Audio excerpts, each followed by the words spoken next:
안녕하세요. 저는 한 집안의 엄마이자 시어머니이기도 합니다. 사람이 살면서 어쩔 수 없는 결정을 해야 할 때가 있는 것 같아요. 그리고 그 선택은 자신의 삶을 평생 동안 후회하게 만들 수도 있고 반대로 인생을 바꿔줄 수 있는 최고의 선택일 수도 있습니다. 저는 중간의 기로에 서서 어디로 가야 할지 정말 많은 고민을 했었고 최후의 결정을 하게 된 이후 하염없이 눈물을 흘렸습니다. 여러분들께서 제 사연을 부디 들어주시고 저에게 힘이 될 수 있는 한마디를 해주시거나 만약 그렇지 못한 사연이라고 생각되시면 따끔한 한마디 부탁드리겠습니다. 며느리를 저희 집에 받아들이고 결혼까지 하게 되면서 정말 많은 변화가 생겼어요. 집안의 분위기가 정말 달라지게 되었고 아들이 며느리 하나는 잘 선택한 모습에 보기 좋았습니다.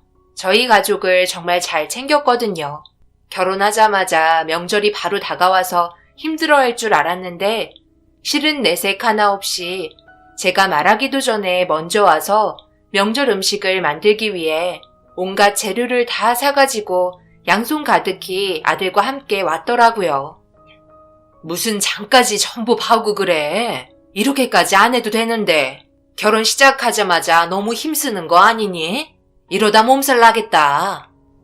어머님 몸도 불편하시잖아요. 그래서 일단 저희 집에서 명절마다 준비했던 음식 위주로 장을 좀 봐왔어요. 만약 필요하신 재료 있으시면 남편 시켜서 금방 다녀오라고 하면 되니까 정리하는 동안 좀 쉬고 계세요. 그래요. 좀 쉬고 계세요. 이럴 때 며느리 도움 받는 거죠. 명절날 같이 음식 만들고 말동무해줄 며느리가 생겨서 엄마는 좋겠어요. 그런데 너무 부리시면 안 되는 거 잘 알고 계시죠? 옆에서 엄마가 시집살이 시키는지 지켜볼 거예요. 내가 왜 우리 새아가를 시집살이 시키겠니? 도와주고 이렇게 신경 써주는 것만도 감사하게 생각하는 걸. 명절 때마다 다리가 얼마나 쑤시던지. 예전에 내가 겨울에 미끄러지면서 발목이 골절됐었는데 그게 평생 가더라고. 그래서 후유증이 심해서 장 보는 게 걱정됐었는데 정말 고맙다. 내가 준비하는 동안 좀 쉬고 있어. 천천히 하자꾸나. 며느리는 워낙 부침성이 좋아서 집안의 분위기는 밝아졌고 결혼 전에 아들만 집에 왔을 때와는 다르게 시끌벅적한 게 확실히 집안에 여자가 있어서 살아나는 것 같았어요. 앞으로 좋은 일만 생길 것 같은 느낌에 저 또한 기분이 들떠 있었고 며느리에게 뭐라도 하나 더 챙겨주고 싶었어요. 살면서 처음으로 시간 가는 줄 모를 정도로 즐거운 명절을 보냈습니다. 며느리는 명절 외에도 여러 가지 집안 행사가 있을 때마다 항상 먼저 두 팔 걷어붙이며 나서서 일을 처리해 주었어요. 워낙 똑똑했기 때문에 금전적인 부분에서도 모든 걸 순조롭게 해결해 주었어요. 그래서 아들에게 항상 만날 때마다 저런 여자 없으니까 정말 잘해야 한다며 서로 의견 충돌이 있다고 해도 먼저 양보하고 여자가 하는 말이 더 현명하니까 며느리의 말을 잘 따라주길 바랬습니다.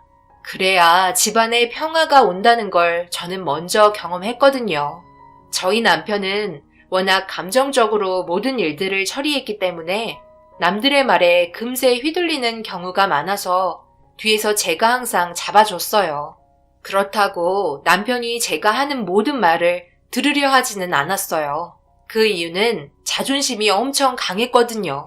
조언만 해주고 좀 더 좋은 방향 쪽으로 얘기해 준 것뿐인데 자기를 가르치려 든다며 남자가 하는 일에 여자는 빠지라는 식으로 뭐라고 할 때가 있었습니다. 그러다 제가 하는 말을 안 듣고 고집부려서 결과가 좋지 않게 나오면 술을 먹고 뜯어 말리지 않았다면서 집안이 난리가 날 정도로 화를 내기도 했었습니다. 그런 경험들 때문에 항상 아들에게는 아내의 말을 잘 들어야 한다며 귀에 딱지가 붙을 정도로 말을 해줬어요. 그래서 그런 건지 아들은 며느리의 말을 잘 들어줬습니다. 그렇게 잘 살아가는 모습이 너무 좋았고 뒤에서 지켜보는 제가 다 뿌듯할 정도였습니다. 그러던 어느 날 며느리한테 전화가 왔어요. 어머님, 잘 지내고 계세요? 요즘 어머님 얼굴 안 본지 오래돼서 그런지 보고 싶어서 전화했어요. 그래? 그럼 조만간 얼굴 한번 보면 좋지. 그런데 이 시간에 웬일이니? 지금 한창 일할 시간 아니야? 무슨 일이 있는 거야? 아직 큰일은 아닌데요. 요즘 남편의 행동이 조금 이상해서요. 저에게 말도 안 하고 뭔가 일을 꾸미고 있는 것 같은데 도통 알 수가 없어서요. 분위기도 바뀌었고 매일 심각한 얼굴을 하고 있어요. 아직까지 별일 없어서 회사 일 때문에 스트레스 받아 하는 것 같아 지켜보고 있거든요. 혹시 어머님은 알고 계신 게 있으신지 궁금해서요. 나도 요즘에 우리 아들이랑 통화를 한 적이 없어서 어떤 상황인지 전혀 모르겠네. 내가 전화해서 물어보마. 아니에요. 그렇게 하지 마세요. 혹시나 궁금해서 전화드린 거예요. 괜히 제가 물어보라고 했다는 말이 들어가면 기분 상해할 수도 있잖아요. 제가 좀 알아보도록 할게요. 별일 아닐 거예요. 걱정 끼쳐드려서 죄송해요. 아들의 행동이 이상하다는 말이 신경이 쓰이기 시작했어요. 며느리와 결혼하기 전에 오로지 일밖에 모르던 아들이 딱히 사고를 칠 것 같진 않아서 대수롭지 않게 넘어갔습니다. 며느리가 워낙 현명하기 때문에 잘 대처해 줄 거라 생각했어요. 그래도 완전 무관심한 것보단 어느 정도 신경을 써주는 게 좋을 것 같아 아들과 통화를 하면서 별일은 없는지 물어봤습니다. 예상했던 답이었고 별일 없다며 평소와 똑같은 목소리였어요. 목소리를 듣자마자 큰일은 아니구나 생각하며 며느리의 걱정을 그냥 넘겼습니다. 어느 정도의 시간이 흐르고 오래간만에 주말에 얼굴 볼 수 있는 시간이 맞아 모두 함께 모여 외식을 했는데 그때부터 뭔가 이상한 낌새를 느끼게 되었고 아들과 며느리가 평소와 다름없이 웃고 있지만 저는 느낄 수 있었습니다. 며느리의 밝은 모습 뒤에 그늘이 있는 걸 확실하게 알 수 있었어요.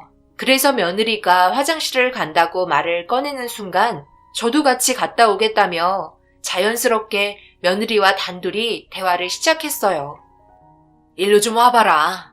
너 저번에 나한테 무슨 말을 하려고 했던 거야? 너희들 지금 뭔 일 있는 거지? 다른 사람 다 속여도 나는 못 속인다. 세아가 너 얼굴 딱 봐도 어떤 상황인지 대충 짐작이 가는데 둘이 심각하게 싸웠니? 솔직하게 털어놔봐. 어머님, 그게요. 그이가 아무래도 조만간 사고를 칠 것 같아요. 하루에도 수십 번 말렸는데요. 제 말을 들으려 하지 않아요.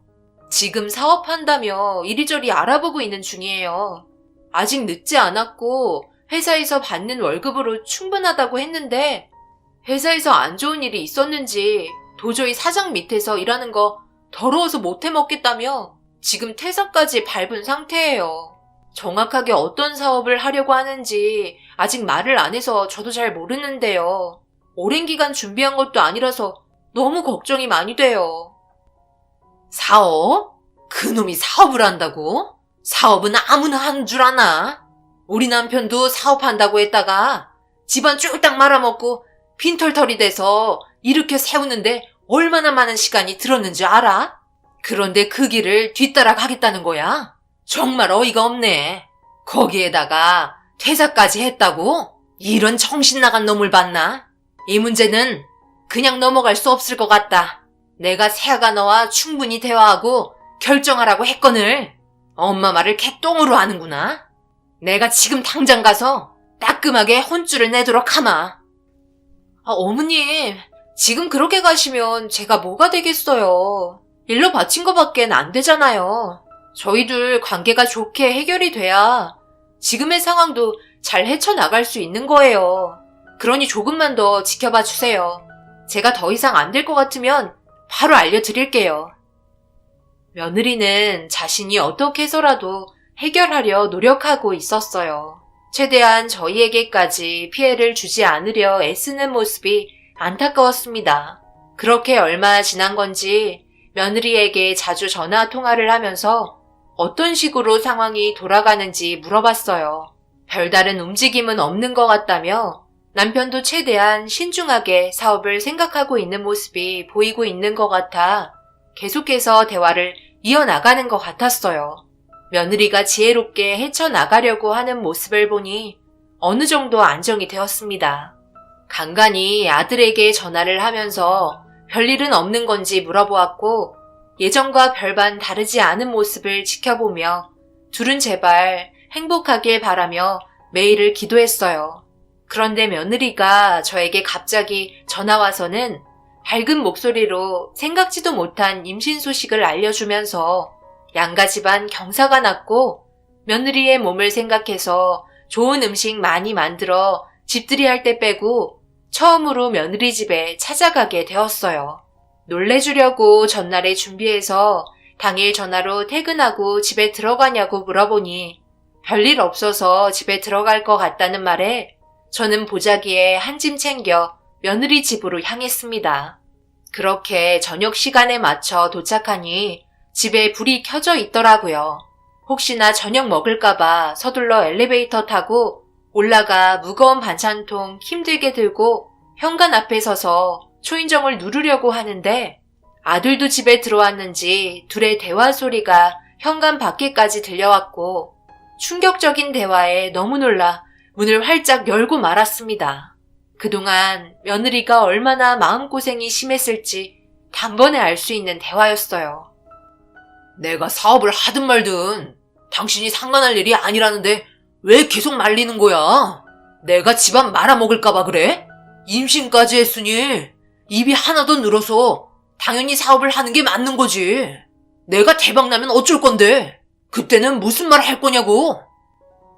사업을 하는 사람들 대부분이 대박의 꿈을 쫓아가다가 어떻게 되는지 잘 알잖아. 오래전부터 철저하게 준비한 사람들도 결국 망하게 되는 게 사업이라고. 그만큼 신중해야 하는데 여태껏 당신은 사업 구상에 대해서 알아본 게 하나도 없었고 나와 의논한 적도 없었잖아. 그냥 다짜고짜 남들이 해서 잘 되니까 따라하고 싶은 거 아니야? 왜 안 좋은 길을 가려는 거야? 시간 많고 좀 더 침착할 필요가 있다고 생각해. 나도 참는 게 한계가 있는 사람이야. 더 이상 이 문제로 일 크게 만든다면 당신 부모님께 이 사실을 전부 알려드릴 거야. 이건 당신 개인적인 문제가 아니라 나랑 뱃속에 있는 아이의 인생까지 걸려있는 문제라고. 듣자 하니까 정말 안 되겠네. 내가 하는 말에 계속 토를 달아? 오늘 끝장을 보자는 거지? 요즘 오냐오냐 하니까 아주 기어오르지? 둘의 대화에 더 이상 참을 수 없었던 저는 현관문이 부서질 정도로 있는 힘껏 두드렸어요. 그러자 거실에서 둘은 조용해졌고 제 목소리에 당황했는지 며느리는 조심스럽게 현관문을 열어줬고 그동안의 내용을 알고 있었기 때문에 아들에게 다가가 한 소리 했어요. 더군다나 임신한 며느리에게 소리를 치며 스트레스 주는 건 뱃속에 있는 아이가 어떻게 되던지 상관없다고 생각하는 행동 같아 제 아들이지만 아주 혼쭐을 내줬습니다. 처음으로 살면서 큰 소리로 아들에게 소리친 것 같아요. 그만큼 너무나 화가 치밀어 올랐고 제 자식의 행동이 저희 집안의 이미지이기 때문에 그만큼 며느리 얼굴을 볼 면목이 없었습니다. 결국 아들과 며느리는 저를 진정시키려고 애를 먹었어요. 너무 순식간에 열을 내서 그런지 뒷골이 당길 정도로 극도의 스트레스를 받았고 며느리의 뱃속에 있는 아이가 걱정돼 아들과 나중에 따로 대화하자며 상황을 넘겼습니다. 괜히 쓴소리 듣고 싶지 않았는지 자리를 피해 방으로 들어간 아들을 보며 혀를 차면서 못난 놈이라고 꾸짖었고 며느리는 더 이상 열내면 쓰러질 것 같다며 저를 진정시켜 주었어요. 찬물 한 잔을 건네주는데 벌컥벌컥 마시면서 이제야 마음 편히 아들이 어떤 생각으로 사업을 하려는 건지 물어보게 되었어요. 그리고 며느리에게 듣게 된 아들에게에게 손이 부들부들 떨릴 정도로 한심해서 창피해 죽는 줄 알았습니다. 남편이 혼자 사업을 하려는 게 아니에요. 동업을 생각하고 있어요. 그래서 그게 제일 큰 문제인 것 같아요. 동업이 좋지 않은 건 누구나 다 아는 거잖아요. 거기에다 무슨 조합원으로 들어간다고 하던데 제가 대충 알기론 모집은 하고 있는데 아직까지 토지 확보도 제대로 이루어지지 않은 것 같았어요. 토지 확보율이 95% 정도 돼야 하고 조합원 모집률이 50% 이상이어야 한다던데 조합원은 많이 모집을 했으면서 토지는 아직까지 얼마나 확보가 되었는지 제대로 된 통계를 알려주지 않는 실정이에요. 너무 허위 가장 광고 같아서 이런 곳에 투자하지 말라니까 남편이 무조건 대박 날 거라며 지역 주택조합 사업의 성공률이 엄청 높다고 자신의 사업을 막지 말라고 방금 전까지 그것 때문에 다툰 거예요. 내가 그냥 들어봐도 사기 같구만. 이걸 하겠다며 뛰어든다는 거야? 뉴스에서도 이 문제 때문에 돈도 돌려받지 못하고 결국 그 충격으로 세상 떠나는 사람들도 많잖아. 정말 한심하구만. 그동안 뭘 보고 사는 거야? 아들, 방 안에 틀어박혀 있지 말고 당장 나와봐라. 뭐하고 있어? 빨리 나오래도. 너는 지금 이 사업이 위험하다는 걸 몰라? 알지도 못하면서 제 아내의 말만 듣고 저한테 너무 뭐라고만 하는 거 아니에요? 이 사업에 뛰어들면 저희가 시세보다 저렴하게 분양받을 수 있다니까. 그럼 나중에 되팔면 그에 해당하는 이윤이 많이 남게 되잖아요. 주변의 호응도 또한 좋고 주변 지역의 시세와 입주율을 비교해보면 투자자가 만족할 수 있는 결과를 가져올 수 있을 정도의 이익을 남기게 된다고요. 도저히 아들과 대화가 이루어지지 않았어요. 아무래도 조합원 쪽에서 좋은 방향 쪽으로만 얘기하면서 한 명이라도 더 끌어들이려는 수를 쓰는 것 같았습니다. 얼마나 포장을 잘했으면 아들은 저와 며느리의 말을 일체 귀담아 들으려 하지 않는 모습에 한참 동안 아무것도 못하고 다투게 되었고 결국 제때 며느리에게 저녁상 차려주려고 했던 계획은 틀어지고 말았어요. 아들은 딴 세상에 있는 사람처럼 눈빛도 달랐고 무조건 밀어붙이려고 결심한 것 같았습니다. 한 번만 더 싸웠다는 소리가 제 귀에 들리면 가만두지 않겠다며 아들에게 다시 한번 경고하고 싸운 음식들 잘 챙겨 먹으라고 얘기한 후에 집으로 돌아왔어요. 제가 알고 있는 지인이 부동산을 하고 있어서 이런 부분에 대해 잘 설명해 줄 것 같아 늦은 시간 전화를 걸었고 지금의 상황을 알려주자 듣고 있더니 어떤 식으로 진행이 돼야만 성공적으로 투자 대비 이익을 창출할 수 있는지 알려주었어요. 아무래도 조합원 아파트의 경우 사업이 진행이 되고 있는지 설립인가를 받았는지 그리고 토지 매입은 확보가 된 상태로 조합원을 모집하는 건지 확실하게 알아봐야 하는 거고 요즘 같은 경우 토지 매입이 95% 이상 확보가 되면 웬만해서 진행하지. 그리고 제일 중요한 건 추가 부담금이 없어야 돼. 점점 적자로 돌아가거든.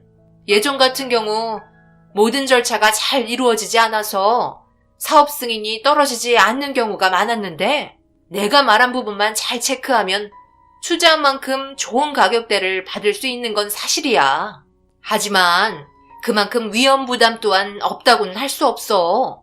뭐든지 쉽게 돈을 벌려고 하면 그만큼 감수해야 되는 부분도 많다는 건 알고 있어야 돼. 투자를 전문적으로 하는 사람들은 조합원에 뛰어들 생각은 잘 하지 않아. 어떻게 될지 아무도 모르거든. 지인의 말에 위험 부담이 크다는 걸 알게 되었고 저 또한 아들을 적극적으로 말려야 할 것 같아 집에 도착해서도 아들에게 전화해서 강하게 얘기했어요. 저와 인연을 끊고 싶다면 진행하라고 화를 내며 이 사실을 너희 아빠에게 전부 다 말하겠다며 확실하게 통보했어요. 아들은 아무 말 없이 듣고만 있다가 결국 전화를 끊었습니다. 며느리가 걱정이 돼서 바로 전화를 걸어보니 그래도 받더라고요. 더 이상의 싸움은 없었는지 물어보았고 방에 들어가 투덜거리고 있다며 혼자서 처리하려고 했는데 이런 상황을 만들어 죄송하다면서 되려 며느리는 자신이 제 아들을 컨트롤하지 못한 부분에 있어 괴로워하고 있었어요. 고작 잘 다니던 회사 때려치우고 한다는 게 조합원 사업이라니 정말 한심스러웠어요. 아무래도 며느리 혼자로는 힘들 것 같아 저도 아들을 관리해야 할 것 같아 다음날 아침 짐 싸서 며느리 집으로 찾아갔습니다. 며느리와 충분히 의논 끝에 결정한 부분이었고 아들의 생각은 물어볼 필요가 없을 것 같았어요. 만약 이 문제가 잘못되면 아들과 며느리만 잘못되는 게 아니라 양가 집안에까지 타격을 입을 거라는 걸 확실하게 알 수 있었고 제가 집에 버티고 있자 아들은 퇴근하고 당황했는지 이렇게까지 할 필요 없다며 조합원 투자 사업 접을 거라는 말을 꺼냈습니다. 그게 진짜냐? 아니, 갑자기 하루아침에 마음이 싹 바뀐 게 뭐 때문이야? 엄마가 어제 말한 것 때문에 그런 거야? 어머니도 그렇고 제 아내도 그렇고 주변 사람들도 하지 말라는 말이 너무 많아서 그냥 안 하기로 했어요. 좀 더 좋은 사업 아이템이 있는지 찾아보려고요. 그러니까 이렇게까지 하지 않아도 된다고요. 내일 다시 돌아가세요. 아니, 안 돌아갈 건데 우리 이쁜 며느리가 임신했잖니. 이왕 이렇게 된 거 새아가 출산하고 몸조리 할 때까지 계속 같이 있어주려고 결정했다. 그래야 너희가 아무 일 없이 잘 살아갈 수 있을 것 같아. 엄마가 불안해서 도저히 안 되겠어. 아들은 한숨만 푹푹 쉬며 방으로 들어갔어요. 며느리와 저는 저녁 준비를 마저 했고 셋이 둘러앉아 함께 저녁 먹었어요. 며느리에게 조금이라도 불편한 거 있으면 언제든지 돌아갈 테니 그런 점들 있으면 어려워하지 말고 얘기하라고 했어요. 며느리는 웃으면서 되려 함께 있어주길 원했어요. 그렇게 며느리 집에서 지낸 지 일주일이 지나고 2달이 지나고 6개월이 지날 시점에 산부인과를 찾았고 뱃속에 있는 아이의 성별을 확인할 수 있었어요. 저는 아들이건 딸이건 상관없었고 며느리의 뱃속에는 잘생긴 아들이 태어날 준비를 하고 있었습니다. 그렇게 배가 점점 불러오는 모습을 보니 저도 아들을 낳았지만 신기했어요.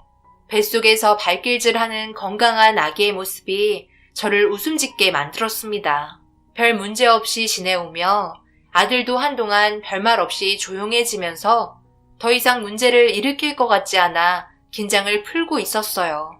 그런데 그것도 잠시 비가 억수로 쏟아지던 어느 날 제가 예상하지 못했던 일이 터지게 되면서 엄청난 충격에 빠지고 말았어요.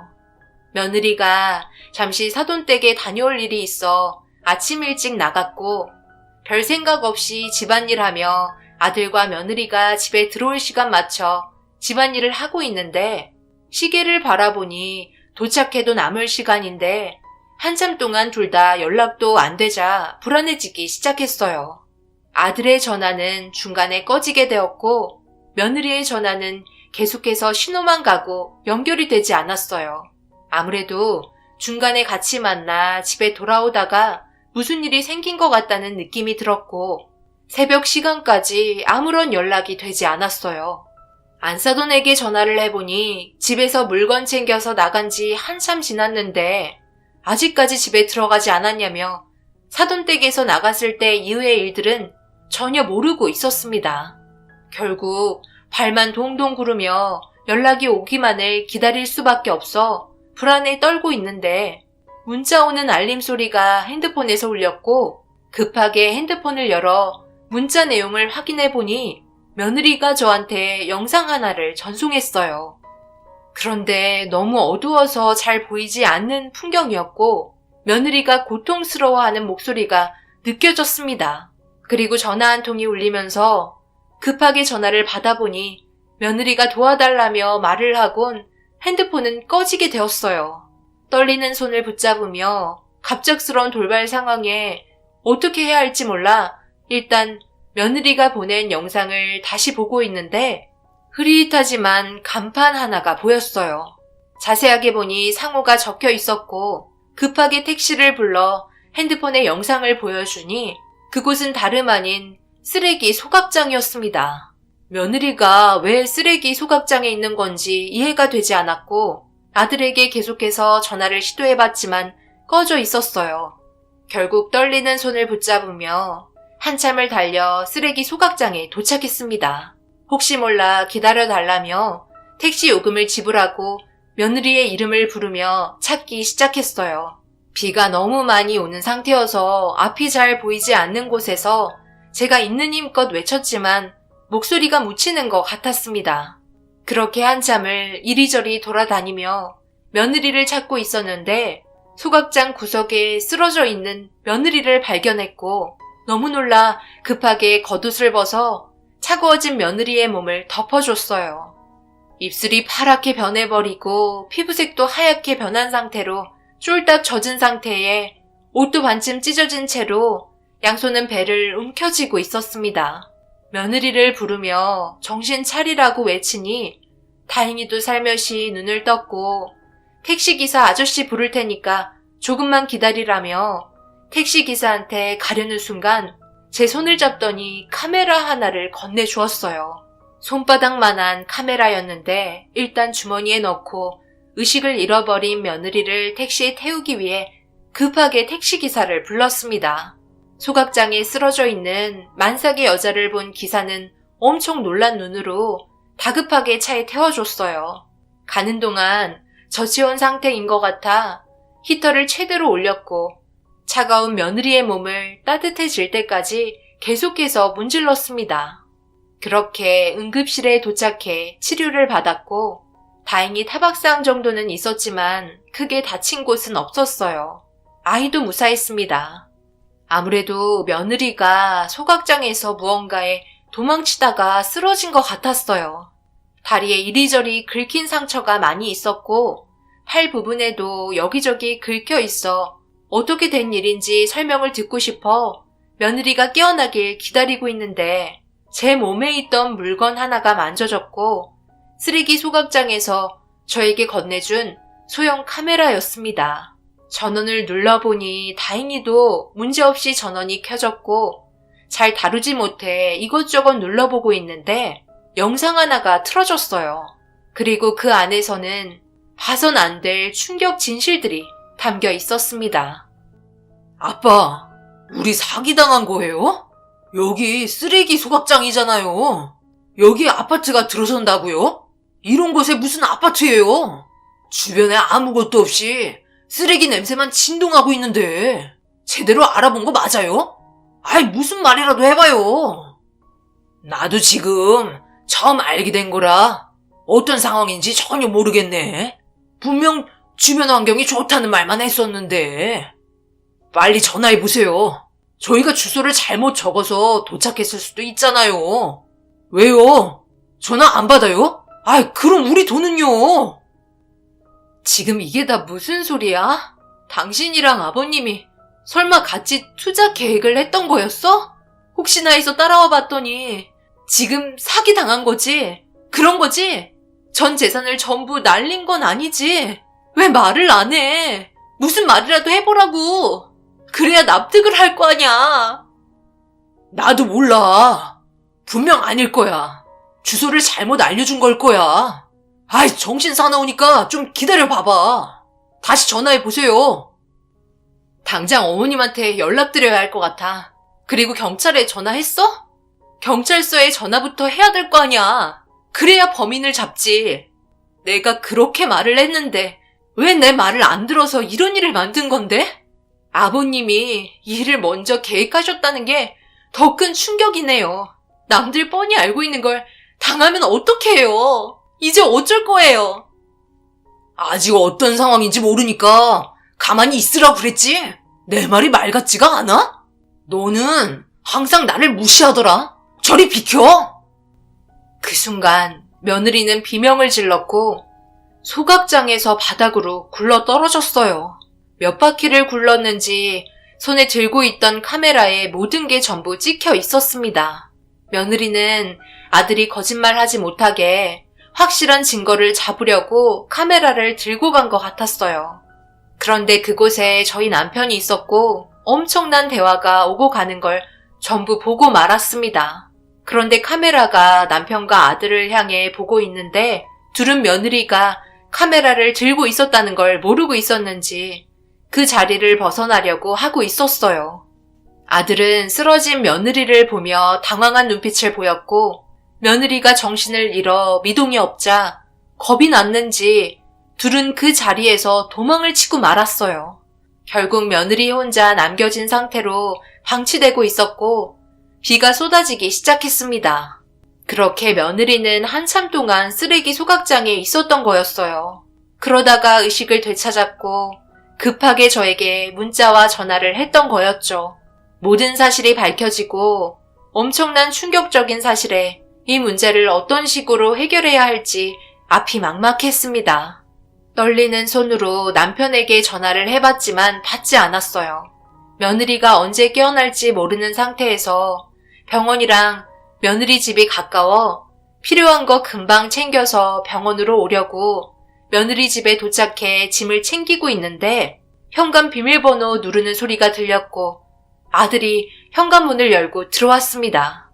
저를 보자마자 화들짝 놀란 듯 쳐다보며 뭐 하는 거냐고 물어보더라고요.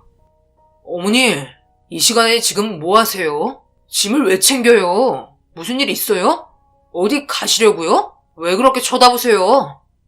너희 아빠도 거의 매일 집에 혼자 있으니까 외로우신 것 같고 며느리도 사돈댁에 가서 자고 온다고 하길래 집에 혼자 있기 뭐해서 잠시 집에 좀 갔다가 오려고. 너는 왜 이렇게 연락이 안 되는 거야? 무슨 일 있었냐? 왜 이렇게 숨을 헐떡거리는 거야? 아, 그게요? 오늘 회식이 있었는데 제 아내한테 전화를 해서 욕먹을까봐 허겁지겁 집으로 달려왔죠. 그래, 알았다.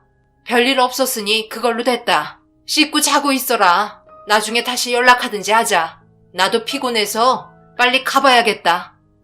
이렇게 급하게 가시게요? 그런데 어머니 집에 있으셨으면서 머리랑 옷이 전부 젖어 있네요. 그리고 신발에는 왜 이렇게 진흙이 많이 묻어 있어요? 전부 알고 계시는 거죠? 저랑 잠시 얘기 좀 했으면 좋겠는데요. 이대로는 못 나가죠. 아들의 말에 엄청난 충격을 받았고 온몸에 소름이 돋았습니다. 저에게 가까이 다가오는 아들이 제 어깨에 손을 올리자마자 아들에 대한 실망 때문에 결국 얼굴에 손이 올라가고 말았어요. 그리고 급하게 밖으로 뛰쳐나왔습니다. 아들은 저를 쫓아왔고 주민분들에게 미안하지만 아들의 변해버린 눈빛이 너무 두려워 그 자리에서 살려달라고 있는 힘껏 비명을 지르기 시작했습니다. 복도식 아파트였기 때문에 하나둘 집에서 불이 켜졌고 아들은 놀랐는지 급하게 다시 집으로 들어갔어요. 그 순간을 놓치지 않고 병원이 아닌 경찰서로 향했습니다. 향하는 동안 정말 많은 고민을 했어요. 며느리와 대화를 해야 하는 건지 아니면 저 혼자 독단적으로 결정을 해서 아들을 잡아야 하는 건지. 팔은 안으로 굽는다고 제가 아들을 신고하는 순간 법적으로 처벌을 받아야 하는 문제 때문에 발걸음이 경찰서에 가까워 오기 시작하면서 점점 느려지기 시작했고 결국 경찰서 앞에서 멈추게 되었습니다. 며느리에게 다시 돌아가 무릎을 꿇고 용서해 달라고 빌어야 하는 건지 어떻게 해야 되는 건지 많은 고민에 빠지는 순간이었고 이런 제 자신이 너무 싫게 느껴졌어요.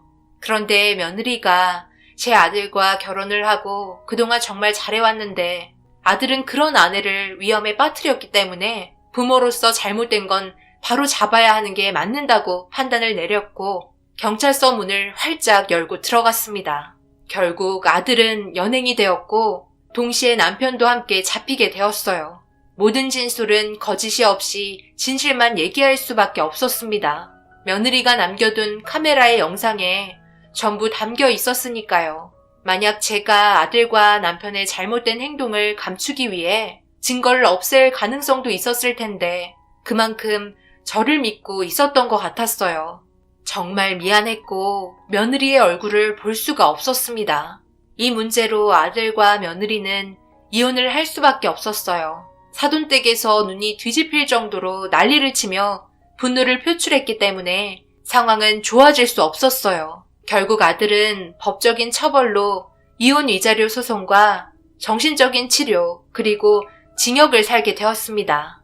남편 또한 같은 처벌을 받게 되었어요. 모든 사건의 시작은 충격적이게도 아들이 아닌 남편으로 시작이 되었던 거예요. 예나 지금이나 남편은 모든 일을 혼자 결정하려는 게 문제였고 그 문제로 저와 시도 때도 없이 싸웠는데 그걸 아들도 똑같이 닮았던 거였어요. 결국 남편이 아들까지 끌어들이면서 사기를 당하게 되었고 아직까지 사기꾼은 잡히지 않은 상태입니다. 이런 일들로 인해 저도 남편과 더 이상 살고 싶지 않아 이혼을 한 상태입니다. 그렇게 아들과 남편의 잘못된 행동으로 이런 결과를 가져오게 되었지만 잘못된 건 바로 잡아야 한다고 생각해요. 그래야 자신들의 문제를 알고 뉘우칠 거라 판단했고 용서는 없었습니다. 그리고 며느리는 현재 출산을 해서 건강한 아이를 키우고 있어요. 손자를 마음 편히 볼 수 없어 가슴 아프지만 그래도 며느리는 매주 저에게 전화를 걸어 손자 얼굴을 보여주네요.